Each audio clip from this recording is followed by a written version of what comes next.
Well, we might have to change the logo for Yelling at Sports. We're in a predicament because you're wearing presumably a Minka Fitzpatrick jersey in the logo. Well, the pigeon. That's true. The Steelers fan pigeons. That's true. Yeah, and unforeseen events have caused that to be now a retro, a throwback, non-current player jersey. Yeah, which is interesting. Not sure where Caleb stands now. Know where he stood when the news broke. Yeah, but he's been letting it simmer for a couple hours. Yeah. Anyway, I'm getting ready to roll the intro, but as an explanation, today is Monday, and we're going to get Caleb's same day reaction to the trade, and then Caleb's a little busy the rest of the week, but I'm going to jump back in and do some NBA free agency updates, so you guys will hear that shortly after we do Steelers Dolphins.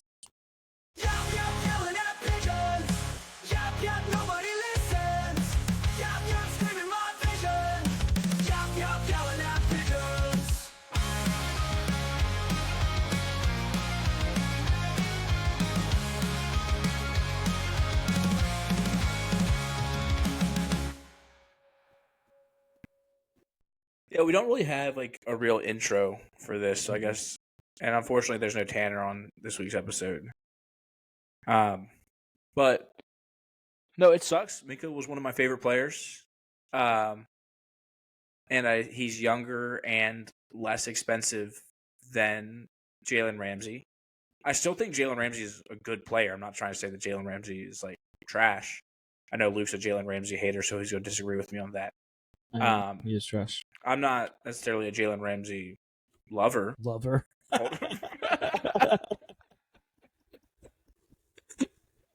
You might have to be now. You have no choice. That's your corner. That's CB1. Yeah. That's CB3. Probably CB. He might be CB1. You know what? Try me. CB4. Yeah. We can go to 5. But like corner wasn't a spot where we were like in need right now. Like we got Joey Porter Jr. We have Darius Slay had joined the team this year, and now Juan Thornhill is going to be our starting free safety. I know like Minka's had like a few years where he hasn't been great, and that's okay. So maybe I guess they were like, hey, let's get out of this while we can and get somebody who has been consistent. Like he hasn't been his like all pro level the past few years, but like he's still consistent. Yeah. I don't know. And then, but also just like trying to say that Jonnu Smith adding is what helps fix it. It's like we have tight ends that can catch the ball. And Johnny's not a spring chicken. No. He's not washed age. Like, I'll be fair. But I don't think he's better than Pat Freiermuth. It's not like you're getting this young prospect. I don't think he's better than Pat Freiermuth. Even if he is, he's way more expensive than Pat Fry because he wants a new deal. Yeah. Like, that's the main reason he's out in Miami is he wanted a new deal. Yeah. So, to me, like, this trade made me angry because the Dolphins are adding Minka. Don't get me wrong, I'm still not scared of the Dolphins at all. I actually think this is the deer. This is the year that it all goes up in flames. I think everyone's losing their job this year. But now we do have to deal with Minka twice a year. They don't have any corners, which sounds great. But also Jalen Ramsey was getting cooked every game anyway, so it didn't matter that Jalen Ramsey was out there.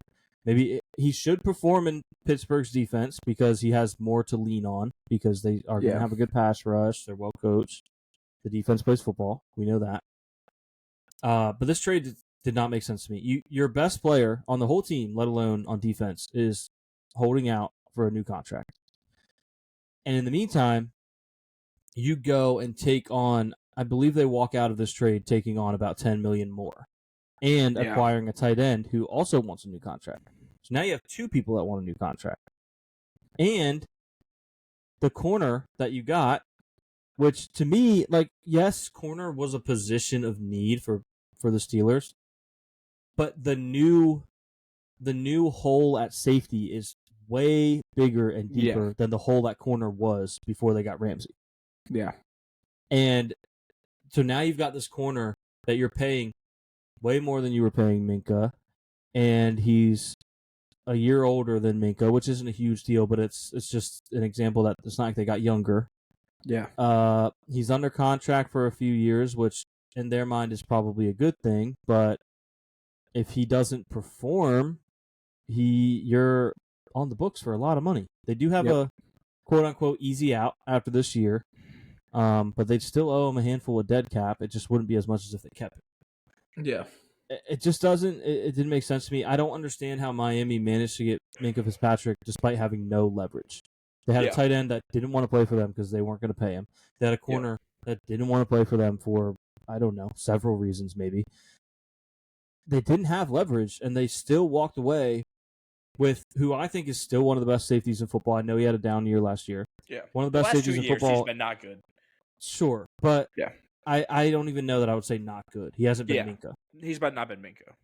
He's not been Minka. And they get a starting safety nonetheless.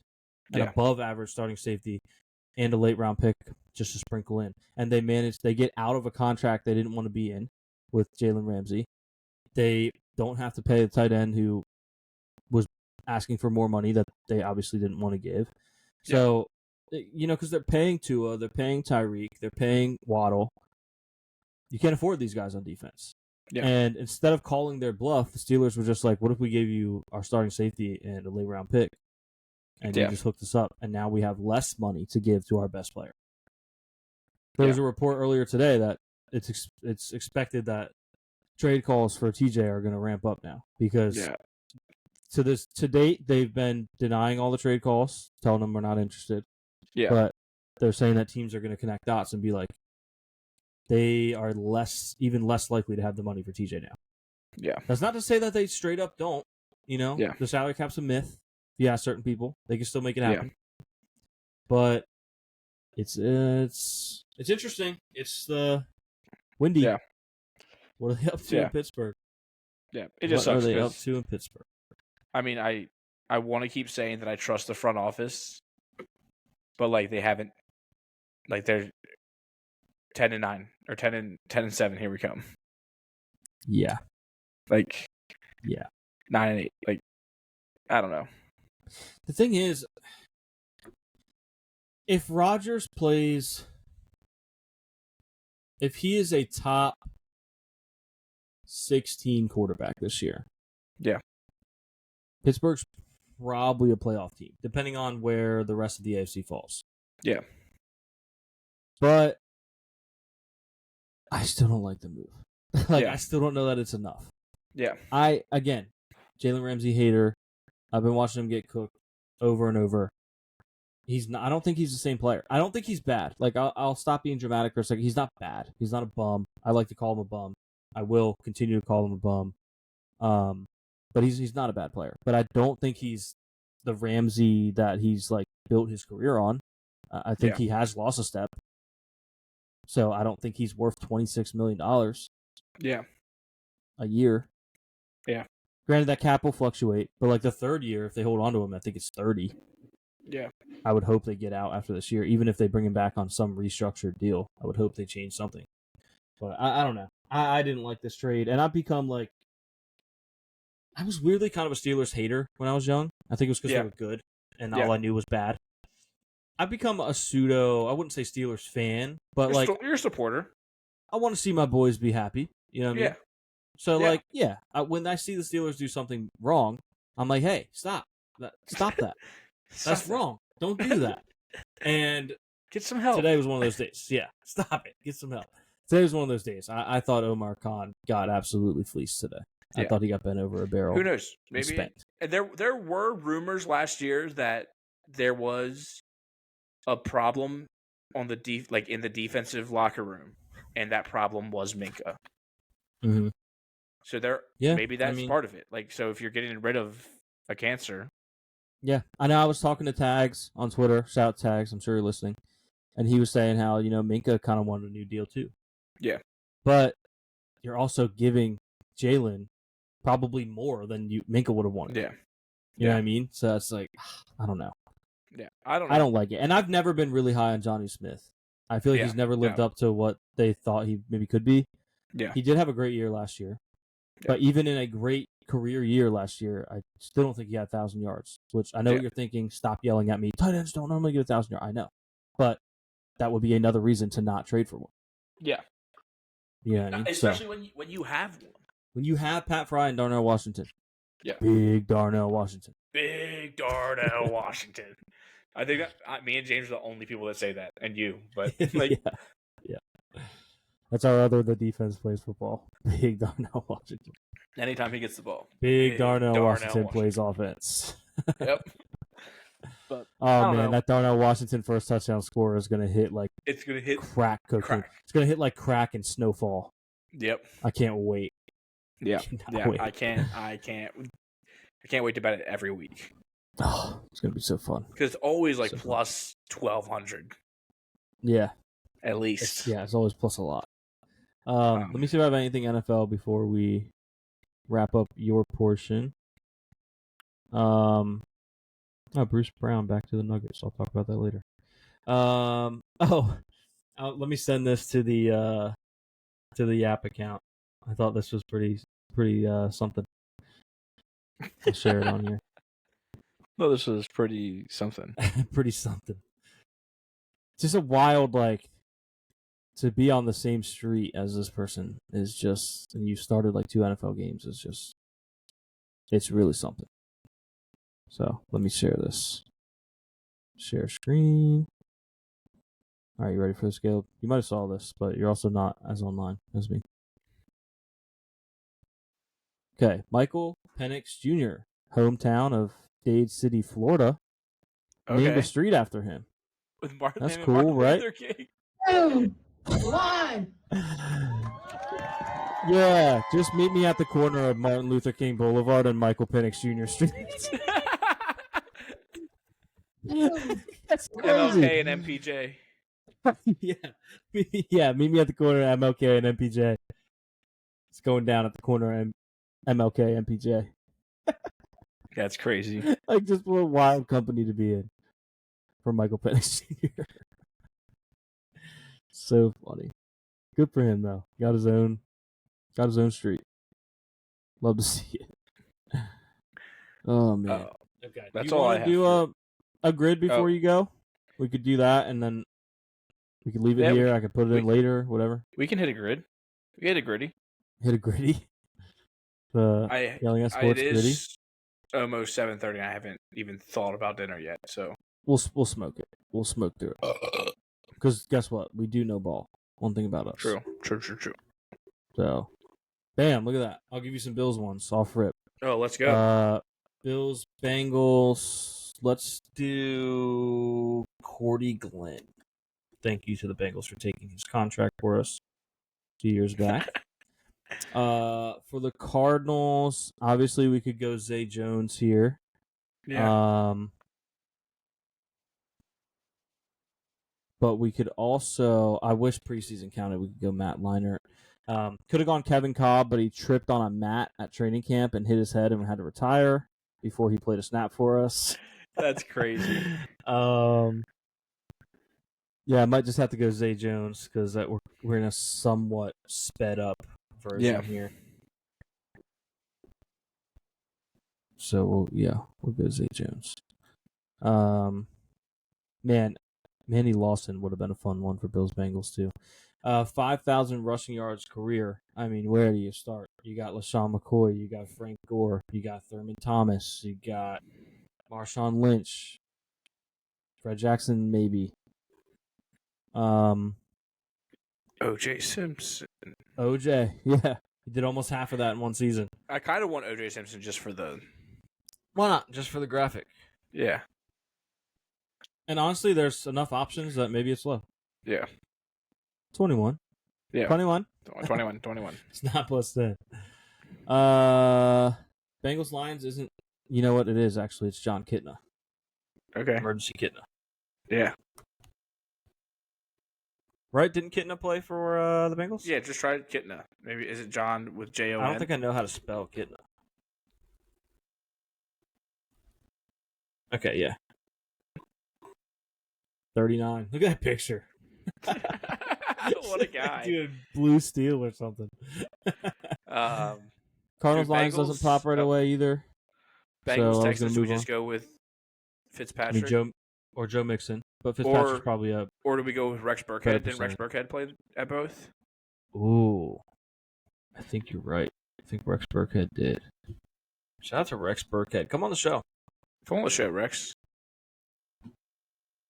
3%. Nice pull. J.J. Watt is an easy one. Yeah. J.J. Watt's super. Aaron Foster had to get 5,000, right? He had to, right? Yeah. I think we're overthinking that.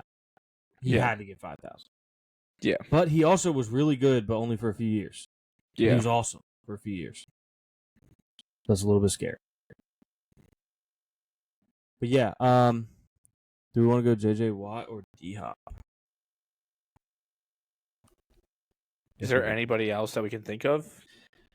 There's also Tyrann Mathieu. I was about to say that, but I wasn't sure. Never forget when he responded to me on Instagram and said not to believe everything you read on the internet. When I was just a little kid trying to have my little sports reporting account, and he told me I was wrong. Were you? I don't think I was. I'm pretty sure, looking back, I was not wrong. Or at least I was only a little bit wrong. Yeah. It was something to do with his contract and the amount of guaranteed money being like very low. Oh. Because he had gotten in trouble his last year at LSU. Honey Badger fan, though. Come on the show. We can talk about that interaction. Yeah, 5,000. Could go Arian Foster here. We might end up doing that. The podcaster? Yeah, the podcaster. Let's go Adrian Peterson for the Lions. Okay. Oh, yeah. Didn't he briefly play there? Yeah, like number 8 or something weird. Do we have the right one? Yeah, I think so. I don't think the other one was played in 2021. Yeah. 7, not bad. Lion Cardinal feels like maybe there's got to be a weird quarterback somewhere. Testaverde or something weird like that. A Lion Cardinal. Good luck becoming the Pope, buddy. Not gonna be the next Pope if you're gonna be a Lion Cardinal. That could have been another sneaky Adrian Peterson though. Oh. Yeah, jump the gun on AP because we could have just used like Barry Sanders or something for. Yeah. That sucks. Because I cannot think of somebody. Trying to think of receivers, tight ends. Maybe there's any other running backs. In the meantime, let's go Arian Foster and let's see what happens. Even though we could go Joe Mixon, we could go with someone else that we definitely remember because we know ball. But we're going to go Arian Foster instead. Hit 69%. Yeah. Nice. All right. A Lion Cardinal. Did your guy... My guy. Did David Blau play for the Cardinals? Here's the thing. I think you're absolutely right. I don't know that he got in a game. But maybe we just send it anyway. Because I know he was a Lion, right?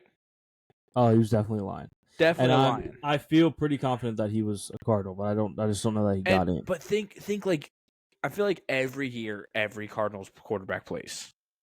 Yeah.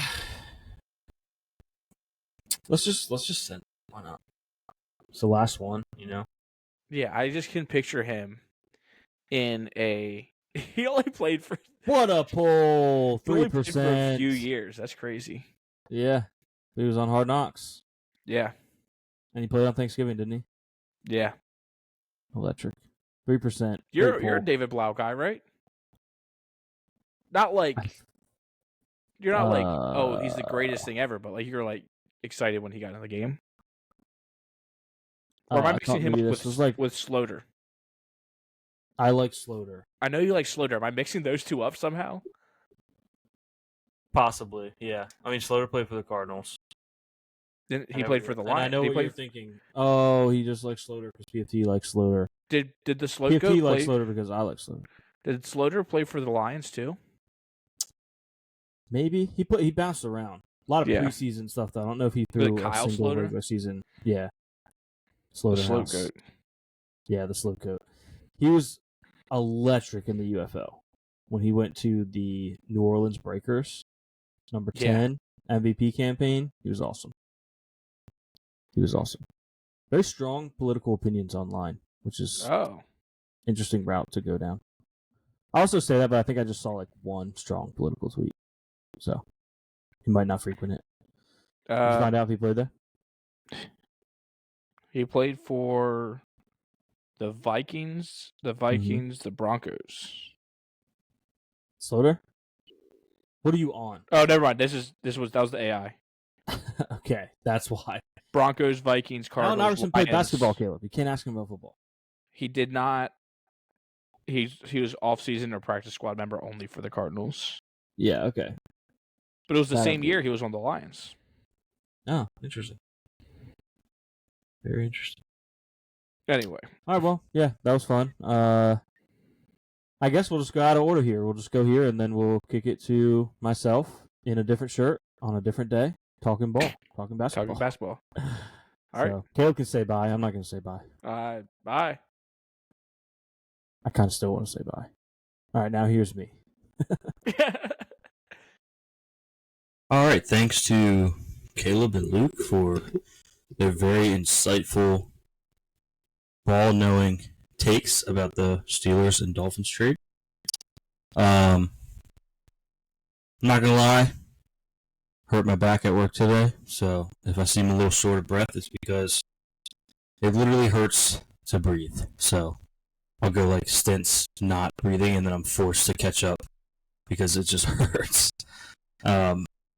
You know, you don't lift with your back, and I did. It wasn't even that heavy. Felt it as soon as I came up. Not good. But anyway, I wanted to wait until today to record this. I'm recording this on Wednesday. I wanted to wait, give it a couple of days for some free agent moves to go down and whatnot, and I guess it was worth it. You know, there were some notable things, so we're going to talk about that with the NBA briefly and get you guys out of here. Yeah, we don't really have a real intro for this show or anything anyway, so I think we mentioned that anyway earlier, so I think it's okay. I think you guys know that. I was about to literally roll the intro again. The intro music, I should say. So I'm very much out of it. Just locked in on that back pain right now. Listen, that guy said I looked like I was 38. I'm feeling like I'm 78 today. So, hurting. But yeah, basically I pulled up the NBA official page for transactions, and we're going to read through some of the more notable ones. I mean, some of these we don't really need, I don't need to talk to you guys about the Bulls re-signing forward Emmanuel Miller to a two-way contract. We don't have to get into that. With all due respect to Emmanuel Miller, sure, he's a hooper. But we'll start with the Hornets trading Colin Sexton to... Sorry, off my game. The Jazz trading Colin Sexton to the Hornets for Yusuf Nurkic. This trade makes no sense to me. I've been a big hater of GMs lately because a lot of these moves I've been like, this is dumb. We'll get into some that I like, but this is one of the ones that I don't. As my computer tells me it's about to die. I'll plug that in. Essentially, the reason I hate it is because this makes no sense for Utah. You're trading away a young guard, relatively young. I'm not sure what Sexton's age is off the top of my head. And to be fair, they don't really have a need at guard anyway. But you're acquiring. My issue with it is not who they traded, it's what they're acquiring. They acquired Yusuf Nurkic, who I don't think is a bad player. I think he's an average to below starting center. I think he'd be a great backup center. And I just don't think he does anything for Utah. Maybe they'll prove me wrong. There's that back pain coming in. Sounding like I'm straining. But it just, for a young team that's trying to build, I don't really know what Yusuf Nurkic does for you. if that makes sense. You know what I mean? You should be trying to get draft picks. So if they could have gotten some kind of draft compensation for Sexton, I would have liked this a lot better. The next notable thing we'll mention here is the Jazz waived guard Johnny Juzang, who I'm just discovering that they waived him. I'm a Johnny Juzang guy. I thought he was a real hooper in college. He could shoot the 3-ball. I actually just pulled an autographed card of his the other day, so that was cool. So with him being on the market, that's interesting to me. Not interesting to most, but interesting to me. Cool to see him go to the Lakers or something. What else do we have here? We have Mark Williams being traded from the Hornets to the Suns. Now, I don't remember what day this trade went down because it has a Monday, June 30th, but I know the NBA is weird sometimes with when the trades go through, and this is their official page. So, sorry if we already talked about this. Solid trade for the Suns. I don't really know what to think about the Suns. They're stuck with the Bradley Beal contract. Booker's still great. Are they going to keep Jalen Green? Sorry. I don't know. So I don't really know where I stand with the Suns. Mark Williams, I think, is great when he's healthy. So if he can stay healthy, that's going to be great for them. The Hornets did land. I don't know how to pronounce his name.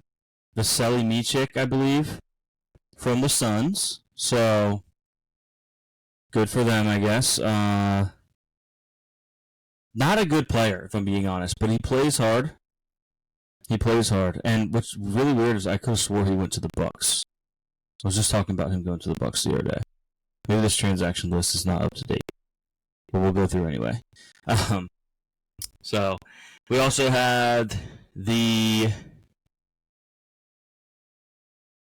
I don't need to talk about the Suns getting Colin Gillespie to it. All right, I apologize for that. The NBA's website does not have what I was looking for. I thought it did. I took a quick glance, and I was like, oh, yeah, this is what I was looking for. It was not. It was not at all. So, currently looking for a different page. The Hawks landed Nickeil Alexander-Walker. I thought that was pretty good. I honestly am just now learning that it was a trade. I thought he signed there, but it was a sign and trade, so makes sense. But I think he's a good get. Talking about a guy that can play defense on the perimeter, shoot the 3 a little bit. Just a good player to have on your team. I would have loved to have him with the Lakers. We saw Brook Lopez going to the Clippers on a 2-year, $18 million deal. Great ad to back up Zubac there. So Zoo obviously had really probably a career year last year, played very well. And now you're adding Brook Lopez to the mix. That'll be great depth for them. Tyus Jones lands in Orlando. Very underrated point guard. Not a superstar, probably never going to be an all-star, respectfully. But he's a good player, and I think having him on your team is a good thing. So that's good for the Magic. Bruce Brown returns to the Nuggets on a 1-year, $3 million deal. I really like what the Nuggets have done so far this offseason. They added Bruce Brown. They finally moved on from Michael Porter Jr., who I'll admit I was high on in the draft years back. Took me a little while to give up, but I'm out, I think, on Michael Porter Jr. They bring in who I would say is the name brand Michael Porter Jr., because I think MPJ is the great value version of Cam Johnson. So you're bringing in Cameron Johnson. I think he can do everything Porter Jr. can do, but better. And you only lost Porter Jr. in a first. It is an unprotected first, so that is kind of a win for Brooklyn in that sense. But that'll be a great addition to the starting lineup for Denver. Really like that move. They also traded Dario Saric for Vucevic and Valanciunas. Getting those names mixed up. For Jonas Valanciunas, who is a great rebounder. probably not as good of a rim protector as you would like out of someone his size, but nonetheless, having a guy that big is always going to cause problems down there. So that'll be good for them coming off the bench for Jokic. Clint Capella going back to the Rockets. Obviously, he was with Atlanta the last few years, or last really handful of years. But this will be a great get for them. It'll be interesting to see if he starts or Steven Adams starts. Or do neither, because obviously Senjun, I don't know if they usually run him at the 4 or the 5. I think maybe the 5. So either way, plenty of depth over there in Houston. Kevon Looney lands with the Pelicans, reuniting with Jordan Poole. So watch out for the finals run there in New Orleans. D'Angelo Russell with the Mavericks. This will be a great, like it or not, this is going to be a great starter for them while Kyrie is out. Because D'Lo can play with the best of them. He'll have games where he looks like one of the better players in the NBA. He can make a lot of things on the floor look easy, right? He's one of the smoothest players you'll watch, and he doesn't get a lot of credit because he has had some unfortunate outings in the postseason.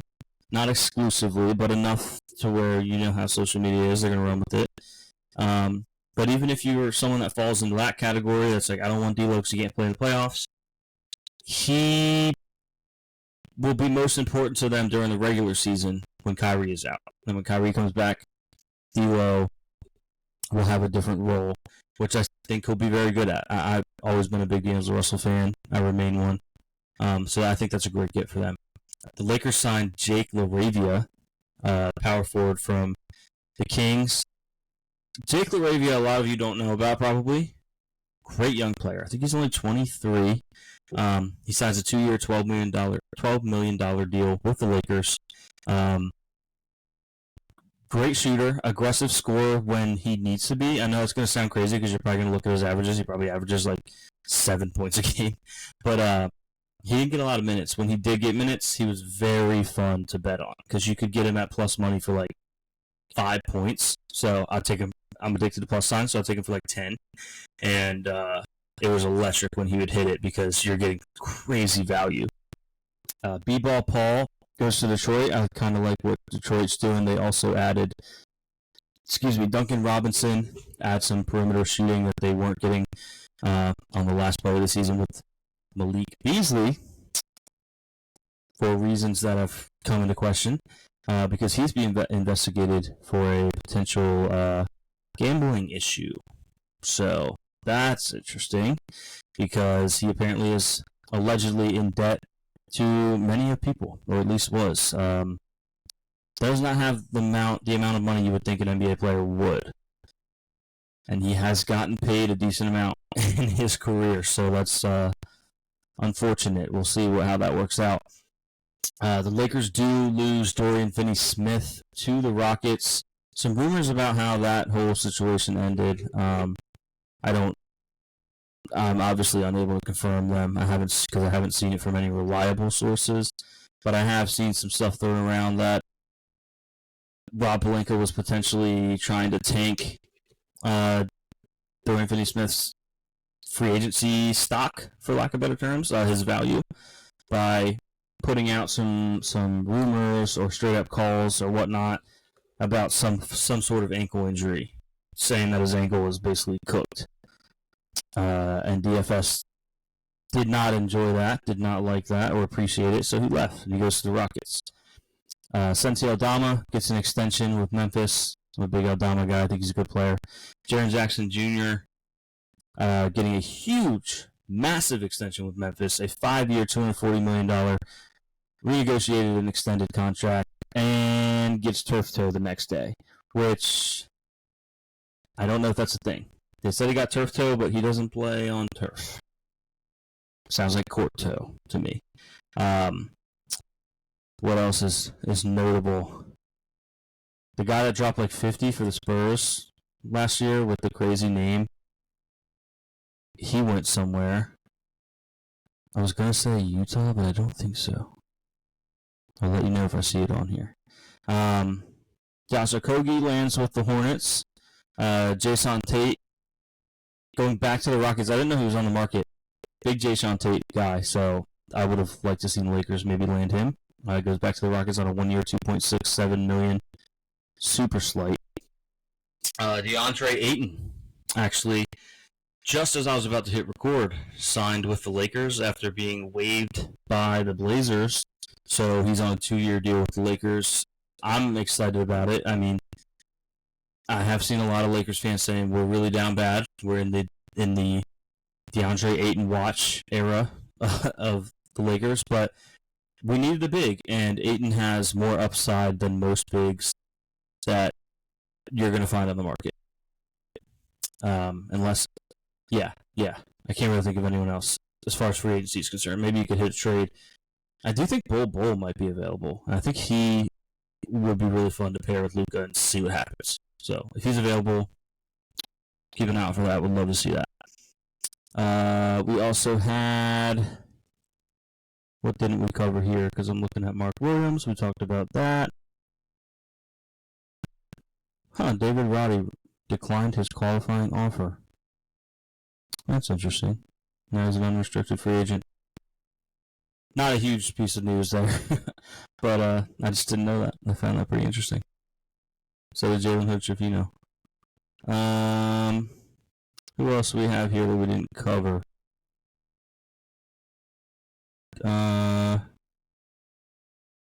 Yeah, a lot of this is just about people declining or taking their qualifying offers. Still nothing on Cameron Thomas with the Nets. He is a restricted free agent. Not expected to leave, but I thought it would be interesting to see if anyone would try to pry him out of there, and haven't really seen any movement on that end, which is pretty interesting to me. We did see the Bucks wave and stretch, as they've been saying. They're waving, they're stretching. Damian Lillard, he's out of there, right? But they're going to be paying him $22 million a year, 22.5 to be a little more specific. $22.5 million a year through 2030. So, what a gig for Dame. I have seen a lot of people like comparing this to Kyrie, like, oh, Kyrie got an extension from Dallas, and he had a season-ending injury, and meanwhile, Dame, he gets waived because he had a season-ending injury. It does suck that he got waived. That's as they always say, the players are expected to be loyal, but the teams never are. But you do understand it from a transactional standpoint. Dame, he tore his Achilles, and that's really tough. That's usually like a calendar year to come back. Whereas Kyrie tore his ACL, and he tore it in like February or something, like maybe before then. So he'll be back next year. He might be back by January. Whereas Dame is probably not going to play next year. If he does, it's going to be very late in the season. You're going to be adding him into your lineup and trying to, not only is he trying to get his legs back, you're trying to get team chemistry and such. It would be cool for whoever signs him because you're going to get Dame really cheap, so that's exciting. And you just kind of cross your fingers and hope it goes well. Low risk, high reward. But it's not, people are making it a much bigger story than I think it needs to be. Whoever gets him is not probably going to see him play next year. So I don't think it's as big of a deal as it's being made out to be. But they did this, the Bucks did, to make room for Miles Turner, who kind of sadly leaves the Pacers, right? He was their longest tenured player, 10 or 11 years, something like that. And not only does he leave, he leaves for a team that has become a bit of a rivalry, the Pacers and Bucks. Those teams don't really like each other. Even recently they've had their bouts with the Giannis and the game ball thing with Oscar Tshiebwe and stuff like that. So there's a lot there with the Pacers and Bucks, and you lose your longest tenured player to the Bucks after losing Game 7 that you lost because your best player tore his Achilles. Not to say that they couldn't have still maybe lost even if they were healthy, but if you're an Indiana fan, player, coach, you're hurt because there was a moment there in the first quarter of that Game 7 where you're thinking, we might win the finals. You know what I mean? We're winning. Halliburton is balling. And then next thing you know, Halliburton is not going to play next season. And your longest tenured player is playing for a rival, and you didn't win the finals. And what a turn that is. So that's a brutal awakening for them. Last, I'm going to scroll through here and just hit a couple that I might have missed. Dennis Schroeder, Shrewdsy, goes to the Kings on a 3-year, $44.43 million contract. Good for him for getting a decent bag, you know? I mean, he notoriously turned down that huge deal from the Lakers and instantly regretted it. He was betting on himself, and it did not work out. So, good to see him get a little bit of money there. What else do we have here? SGA, huge extension for SGA. 4-year, $285 million contract extension. That averages out to a little over $72 million a season, which is unreal. So good for him. Much deserved. I mean, he had an amazing season last year. Also, I'm seeing the Lakers. Why was this not reported? I mean, it's not a big move, but July 1st, so yesterday, Rocco Zikarsky was traded to the Lakers from Chicago for cash and Lashlyn Ulbrich. This must be they got the rights to Zikarsky. And this is very exciting because me and Caleb actually just started a 2K league with my brother Jimmy on Tuesday. And I was telling Caleb about this guy. I'm like, yeah, there's this guy you can usually add in free agency. His name is Rocky, and he has some foreign last name. But he is like 7'4", and he's just an absolute board getter. And this looks like the same guy. Chicago Bulls complete trade with Los Angeles Lakers 1 day ago.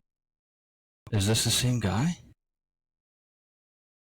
Bulls receive Lashlyn Ulbrich and 55. The Lakers are acquiring. Yeah, the Bulls. Yeah, okay. Why does it not show who they traded? Because the guy in the picture, you guys can't see this, but the guy in the picture doesn't really look like him. I'm wondering if maybe this is brothers. In exchange for the 45th selection of this year's draft, Rocco Zikarsky. So, Lashlyn Ulbrich, the number 55 overall selection in the NBA draft, and cash in exchange for the number 45, Rocco Zikarsky. Is he a Laker? I don't think he is. Yeah, I don't think he's a Laker. I think this is from the trade. The Lakers traded up twice on draft night, and the NBA is the dumbest league ever when it comes to how they handle the draft and draft day trades. So I think this is just still saying he's a Laker since the Lakers technically the Bulls technically selected him on behalf of the Lakers, and then the Lakers traded him to to whoever we traded with to move up to 41, I think it was, where we took our guy. And so now it just says Zikarsky is a Laker, but I think we're going to safely say he's not. I'm going to look into that when I get done because I would love for him to be a Laker. But I think he's a T-Wolf. So let's go with that. He plays for the T-Wolves. Maybe the Lakers. But also he plays for the T-Wolves. Yeah, I'm reading this now. He does not play for the Lakers. But that would have been cool. I'm a big Rocco Zikarsky guy. Rocco, a.k.a. Rocky. Unless they are brothers and there's a Rocky out there. Rocky and Rocco, which would be... Listen, great names for a pair of brothers. Anyway, I've been yapping long enough. Just wanted to, provide a quick update on some of the transactions for anyone who isn't chronically online, and ESPN only covers, will LeBron go? Oh, that movement got me good there. ESPN only covers will LeBron go back to the Lakers, and, will the Lakers get DeAndre Ayton? And don't get me wrong, I love talking about the Lakers too, but if you don't have time to be online all the time, seeing the updates, and ESPN isn't talking about some of these other transactions, just wanted to kind of run through them, get you a little update on where people are moving to in the league. So thanks for sticking around for this portion if you did. And if you didn't, you can't hear this anyway, so who cares? We'll talk to you guys next week. Peace.